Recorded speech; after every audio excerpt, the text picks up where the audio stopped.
Salam jumpa lagi pada materi kita kali ini, yakni bab kedua tentang manusia makhluk otonom. Dalam pelajaran yang lalu, kita sudah belajar tentang manusia sebagai makhluk pribadi, di mana setiap orang mempunyai kekasan. Dalam bab ini, kita akan membahas manusia makhluk otonom. Sebagai makhluk otonom, manusia mempunyai kebebasan untuk menentukan sikap, atau dengan kata lain, ia adalah makhluk yang mandiri. Kemandirian dalam bertindak ini tentu saja bertumpu pada akal budi dan berpedoman pada suara hati. Dengan kemampuan akal budinya, manusia mampu membedakan hal baik dan buruk dan membuat keputusan berdasarkan suara hatinya dan mampu bersikap kritis terhadap berbagai pilihan hidup. Sekarang, mari kita membahasnya satu demi satu. Tema manusia makhluk otonom terdiri dari 3 materi pokok. Yang pertama, suara hati.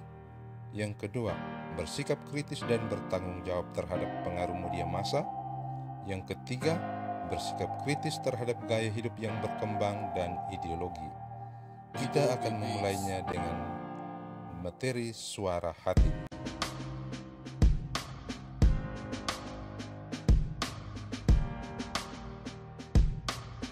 Hidup manusia sangatlah berbeda dengan ciptaan Tuhan lainnya, seperti hewan atau tumbuhan.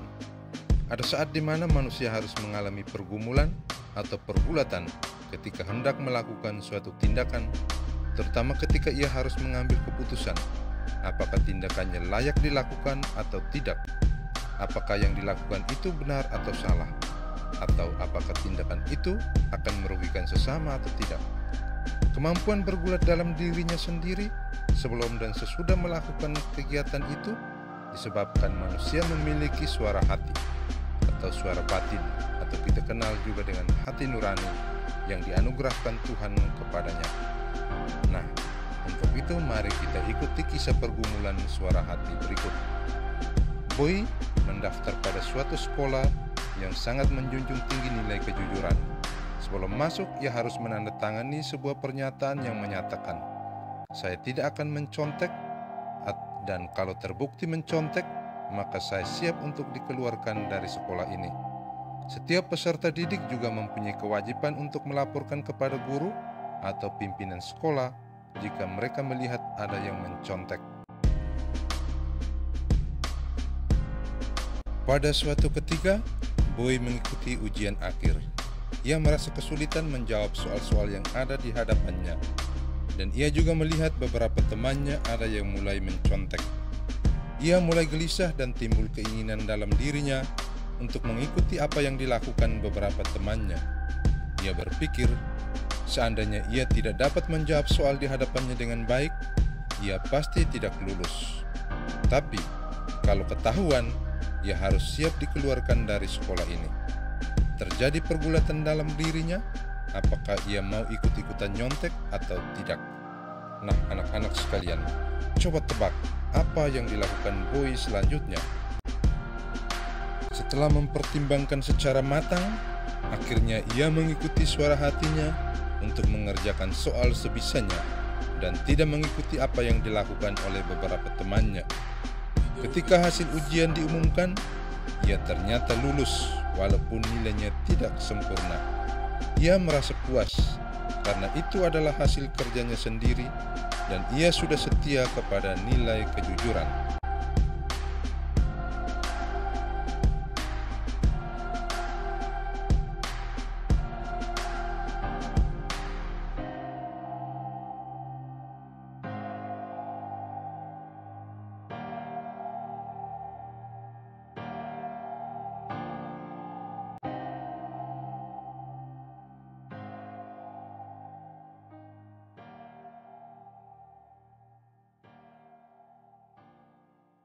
Nah, sekarang tugas kita adalah yang pertama, berikan tanggapan atau kesan Anda terhadap kasus tersebut. Kedua, tulislah sebuah pengalaman dirimu saat mengalami pergulatan suara hati. Setelah kita menelusuri pergulatan batin kita, marilah kita mendalami ajaran gereja dan kitab suci tentang suara hati. Anak-anak sekalian, mari kita membaca bersama surat Rasul Paulus kepada jemaat di Roma bab 2 ayat 14 sampai dengan ayat 16.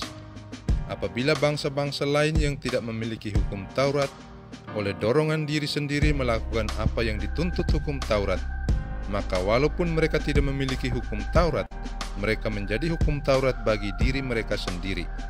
Sebab dengan itu mereka menunjukkan bahwa isi hukum Taurat adalah tertulis di dalam hati mereka, dan suara hati mereka turut bersaksi, dan pikiran mereka saling menuduh atau saling membela. Hal itu akan nampak pada hari bila mana Allah sesuai dengan Injil yang kuberitakan akan menghakimi segala sesuatu yang tersembunyi dalam hati manusia oleh Yesus Kristus. Demikianlah sabda Tuhan. Syukur kepada Allah. Ajaran gereja yang akan kita bahas kali ini adalah Gaudium et Spes artikel 16. Menyatakan, di lubuk hatinya manusia menemukan hukum yang tidak diterimanya dari dirinya sendiri, melainkan harus ditaati. Suara hati itu selalu menyerukan kepadanya untuk mencintai dan melaksanakan apa yang baik dan menghindari apa yang jahat. Bila mana perlu, suara itu menggemakan dalam lubuk hatinya, jalankan ini, elakkan itu.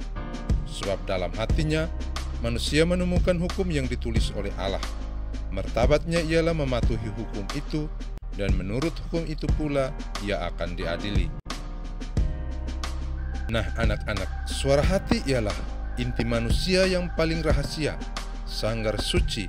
Di situ ia seorang diri bersama Allah yang pesannya menggema dalam hatinya.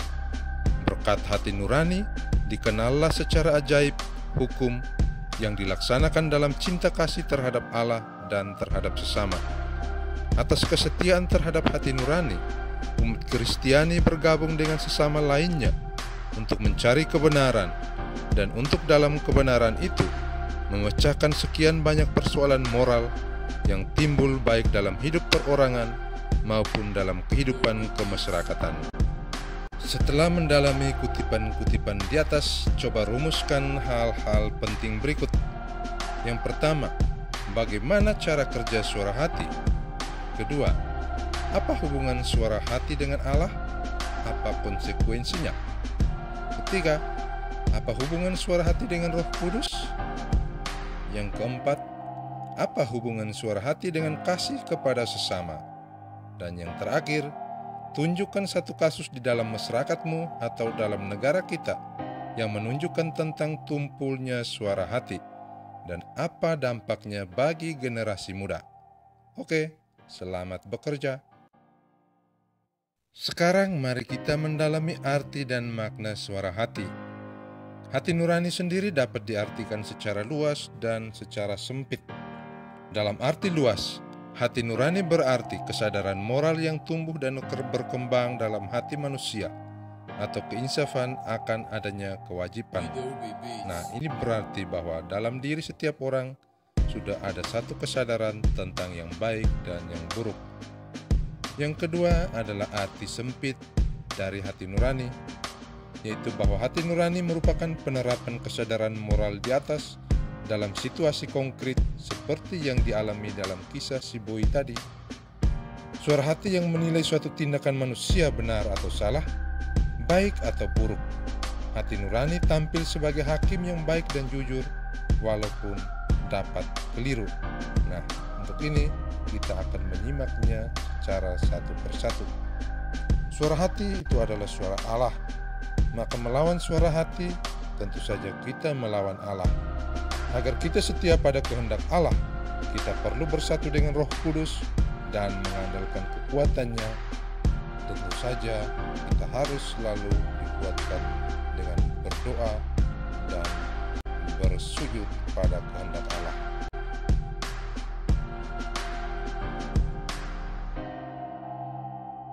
Nah anak-anak, tentu saja ada yang bertanya, bagaimana caranya suara hati itu bekerja? Kerja suara hati dapat ditinjau dari beberapa aspek. Yang pertama dari segi waktu, yang kedua dari segi benar tidaknya, dan yang ketiga dari segi pasti tidaknya. Nah, tentu ini masih membingungkan, Karena itu mari kita membahasnya satu persatu. Sekarang mari kita menyimak cara kerja suara hati ditinjau dari segi waktu.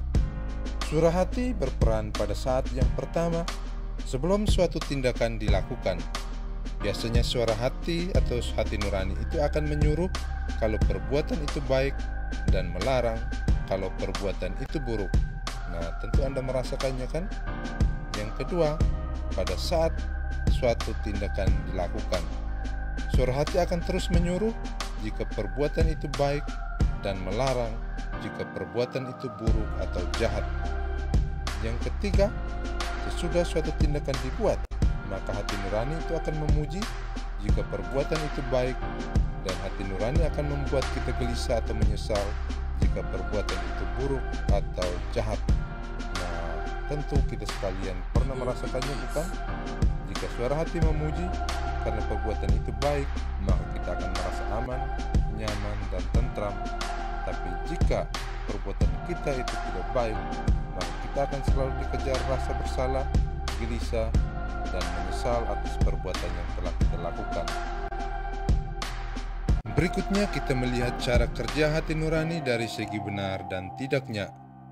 Hati nurani itu benar jika kata hati cocok dengan norma objektif atau sesuai dengan aturan dan norma.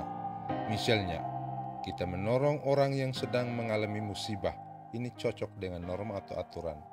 Menolong itu tentu kebajikan. Yang kedua, hati nurani keliru jika kata hati tidak cocok dengan norma objektif. Artinya apa yang kita buat, suara hati kita mendorong kita melakukan sesuatu yang bertentangan dengan aturan.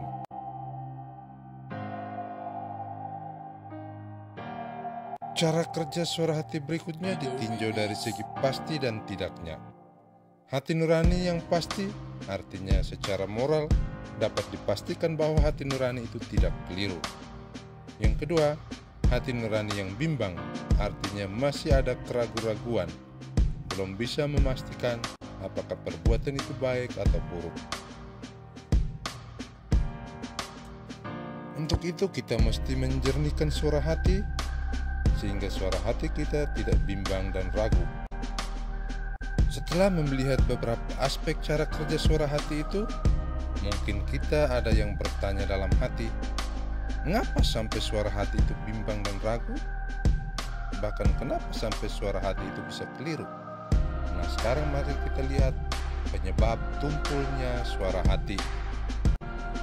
Suara hati itu bisa tumpul karena yang pertama, orang yang bersangkutan tidak biasa menghiraukan hati nuraninya. Ini dilakukan terus-menerus, akhirnya suara hati itu bisa menjadi tumpul. Kedua, orang yang sering bersifat ragu-ragu atau bingung. Ini juga bisa menyebabkan suara hati menjadi tumpul karena dia sulit untuk membuat keputusan. Yang kedua, pandangan masyarakat. Oh, ini yang ketiga ya. Pandangan masyarakat yang keliru. Misalnya, riba dianggap biasa, suap menyuap dianggap biasa. Akhirnya suara hati kita menjadi keliru. Yang keempat, pengaruh pendidikan dalam lingkungan keluarga atau lingkungan lainnya. Pendidikan dalam keluarga tentu saja sangat menentukan kita memiliki satu pegangan tentang norma yang benar. Yang kelima, propaganda mass media atau arus massa. Nah, di era zaman sekarang ini, dengan kemajuan teknologi, berbagai propaganda dalam mass media membanjiri kita.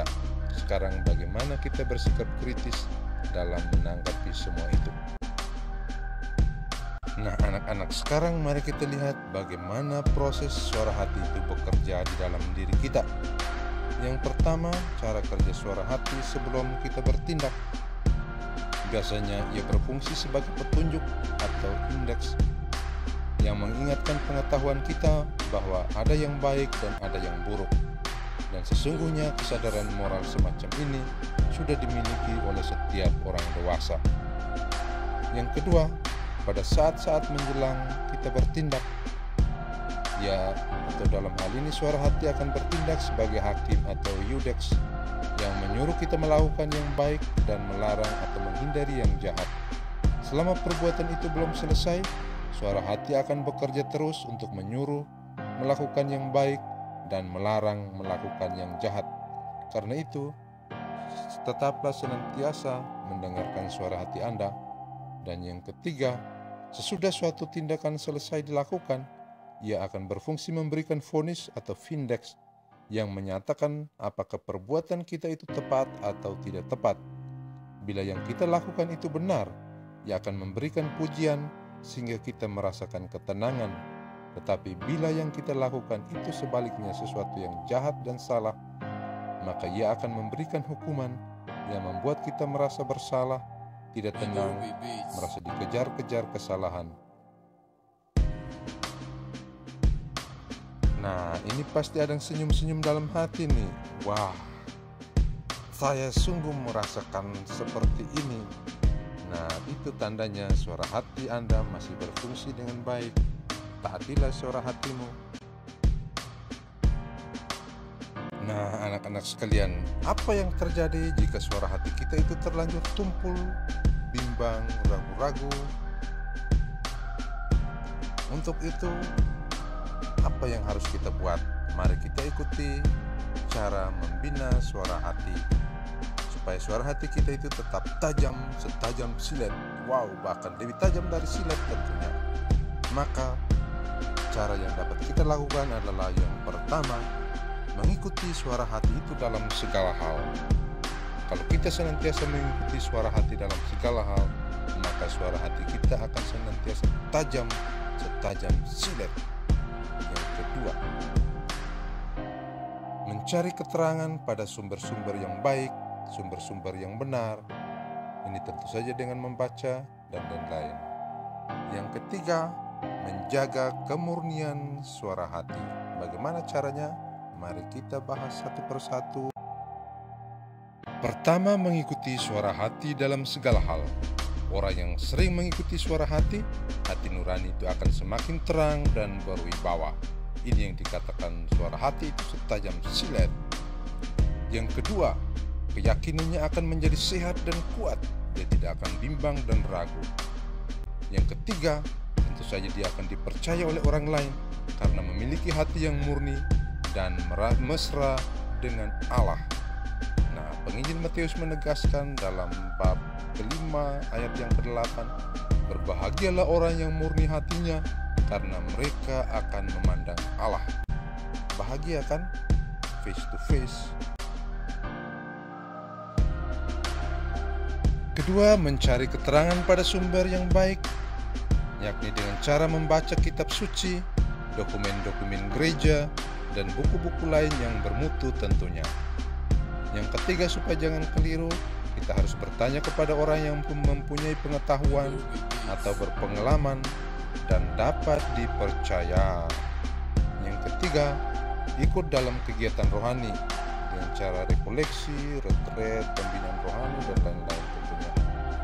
Yang ketiga, tentu saja kita harus melakukan koreksi diri atau introspeksi diri terus-menerus, mengoreksi diri atas segala hal yang kita lakukan, dan tentu ini sangat penting untuk dapat selalu mengarahkan hidup kita, sehingga kita selalu bisa memperbaiki diri senantiasa hari demi hari setiap saat. Oke, ini harus dipraktekkan terus-menerus. Yang ketiga adalah menjaga kemurnian hati. Nah, bagaimana kita menjaga agar suara hati kita itu tetap murni, tetap jernih? Menjaga kemurnian hati terwujud dengan melepaskan emosi dan nafsu, serta tanpa pamrih. Hal ini nampak dalam 3 hal. Yang pertama, maksud yang lurus atau recta intentio. Ia konsisten dengan apa yang direncanakan, tanpa dibelokkan ke kiri atau ke kanan. Jadi apa yang sudah kita rencanakan, apa yang kita pikirkan itu baik, kita harus menaati itu, lakukan itu secara lurus, tidak boleh belok-belok. Yang kedua, pengaturan emosi, ordinario affectum. Ia tidak menentukan keputusan secara emosional. Ini berarti kita sudah memiliki satu kematangan emosi yang baik sekali, sehingga kita tidak melakukan keputusan-keputusan berdasarkan emosi yang sesaat. Pertimbangkan matang-matang, karena emosi-emosi yang sesaat biasanya akan menyesatkan jika kita membuat keputusan itu secara terburu-buru. Oke, yang ketiga, melakukan pemurnian hati, purification cordis. Tidak ada kepentingan pribadi atau maksud tertentu di balik keputusan yang diambil. Keputusan yang dibuat itu benar-benar tanpa neko-neko, tanpa tedeng alim-alim, tanpa ada udang di balik batu. Betul-betul hati kita murni, mempertimbangkan dari segala macam segi baik buruk, tentunya merugikan orang atau tidak. Inilah yang dinamakan pemurnian hati. Langkah yang selanjutnya adalah menghayati suara hati sebagai pedoman dalam mengambil keputusan. Anak-anak sekalian, suara hati adalah tempat di mana Allah membisikkan apa yang boleh kita lakukan dan apa yang tidak boleh kita lakukan. Maka menaati suara hati sama artinya dengan menaati Allah sendiri. Ketaatan kepada suara hati atau ketaatan kepada Allah itu perlu dilatih, mulai dari hal-hal yang kecil-kecil, hal-hal yang sehari-hari. Banyak orang tahu bahwa berbohong itu tidak baik, tetapi banyak orang terbiasa melakukannya. Kalau kebiasaan itu tidak dikikis sejak awal, maka kebiasaan tersebut akan terbawa seumur hidup. Dia akan dikenal sebagai pembohong besar. Bahkan awalnya berbohong kecil-kecilan, kemudian bisa menjadi bohong besar dan penipuan karena telah menjadi kebiasaan. Nah, apakah Anda ingin dikenal atau dicap sebagai seorang pembohong, penipu? Tentu saja tidak, kan? Anak-anak sekalian, sebagai penutup materi kita kali ini, ada sebuah kisah menarik untuk kita renungkan dan kita hayati, yakni tentang kios suara hati. Beberapa waktu yang lalu pernah muncul sebuah kisah menarik yang ditayangkan dalam berita televisi di Taiwan. Di pegunungan Alishan ada sebuah tempat yang bernama Rueli. Seutas jalan yang menghubungkan Chiai dan Alishan melewati daerah ini. Di pinggir jalan ada sebuah tempat penjualan sayur-sayuran segar, sayuran yang tumbuh dan mendapat pupuk organik alamiah tanpa bahan-bahan kimia, yang dewasa ini disinyalir oleh dunia medis sebagai unsur yang bisa mendatangkan kanker. Di samping sayur-sayur, ada juga buah-buahan segar dijajar di dalam kios kecil itu. Namun anehnya, kios itu terbuka selama 24 jam sehari dan tak pernah ditutup. Wow, lebih aneh lagi, tak ada seorang pun yang duduk di sana melayani para pembeli. Hah? Wow, teman-teman sekalian, anak-anak yang terkasih, saya tidak bisa membayangkan kalau seperti ini diterapkan di sekolah kita, kantin-kantin tanpa penjaga. Apa yang terjadi? Saya takut membayangkannya. Oke, anak-anak sekalian, daftar harga per kilogram dari masing-masing barang tertulis jelas. Sebuah alat timbang terletak di atas meja. Sebuah tong yang dibuat dari kayu ditinggalkan di salah satu sudut. Dalam tong kayu ini terdapat lembaran uang kertas serta uang logam yang dimasukkan oleh para pembeli. Wow, luar biasa. Di luar kios tersebut tertulis dalam huruf Cina, kios suara hati. Seorang ibu tua, penduduk asli di daerah pegunungan Alishan, ketika ditanya oleh wartawan TV berkata, "Lewat kios kecil ini, saya ingin mendidik setiap orang untuk menghormati suara hati masing-masing. Di sini tak ada orang yang menjaga, namun saya yakin suara hati setiap orang akan meneguhkan atau mengadili bila ia berbuat sesuatu." Demikian tegas si nenek. Nah, anak-anak, tentu kita malu ditegur secara halus tetapi tajam setajam silet oleh si nenek ini. Apakah Anda tidak malu? Apakah hati Anda tidak tertusuk? Nah, kita tentu harus belajar banyak hal dari kios kisah suara kios kisah suara hati kios suara hati. Oke, anak-anakku yang terkasih, setelah menyimak kisah luar biasa tadi, mari kita resapi seruan Santo Paulus berikut ini.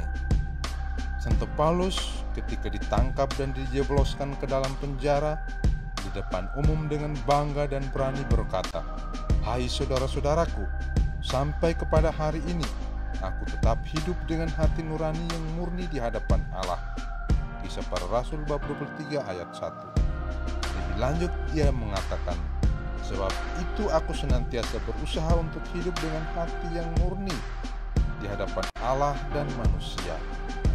Nah, teman-teman sekalian, kita patut mencontoh Santo Paulus sebagai teladan hidup, sebagai teladan iman kita akan Yesus Kristus. Anak-anakku yang terkasih, sobat hati sekalian, sekarang tindakan konkret apa yang harus kita buat?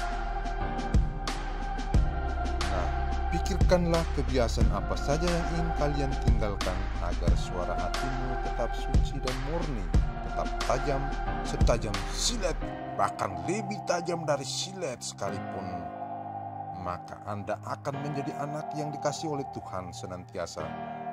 Katakanlah hal ini di depan Tuhan, serta memohon kekuatan darinya untuk mampu meninggalkan segala kebiasaan buruk itu. Oke? Ingatlah, pikirkan kebiasaan-kebiasaanmu yang buruk yang harus Anda tinggalkan. Buat niat di hadapan Tuhan, teguhkan itu dengan doa, Tuhan akan memberkatimu. Terima kasih untuk semuanya. Jika Anda berniat sungguh-sungguh ingin merubah diri, pasti Allah akan menolongmu. Video Beats.